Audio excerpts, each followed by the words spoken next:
বেশিরভাগ অংশ জুড়েই ট্রেন। ইনফ্যাক্ট ট্রেনেই হয়েছে এই ছবির 60% শুটিং।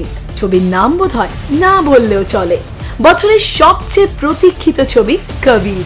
তবে কবিরের সেই ট্রেন এবার মুম্বাই থেকে হাজির টলি টেলসে। ট্রেলারে যে কম্পার্টমেন্টে বসে কথা বলতে দেখা যাচ্ছে কবির ও ইয়াসমিনকে, তারই একটা ছোট খাটো স্টাইলাইজড ভার্সনের দেখা মিলবে টলি টেলসে। টলি টেলসে ঢোকা মাত্রই চোখে পড়বে সেই 2 সিটার কম্পার্টমেন্ট। তবে যেখানে সরাসরি কবির এবং ইয়াসমিনের দেখা না মিললেও অদ্ভুতভাবে সহাবস্থান করছেন তারা দুজনেই। সাথে একটু মন দিয়ে দেখলেই চোখে পড়বে কবিরের সাথে থাকা নানান জিনিস। নিন, নিজেরাই দেখে নিন একবার।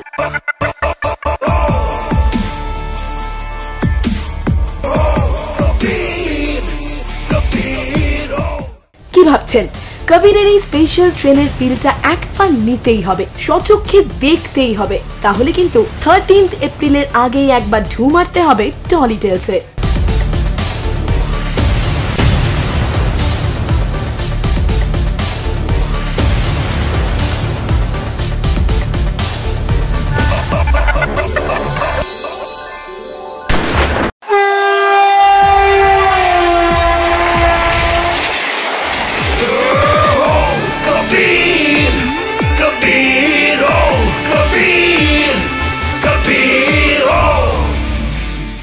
আপনার প্রিয় তারকার লেটেস্ট আপডেট জানতে সাবস্ক্রাইব করুন সিটি সিনেমা ইউটিউব চ্যানেলে আর বেল বাটন ক্লিক করতে ভুলবেন না।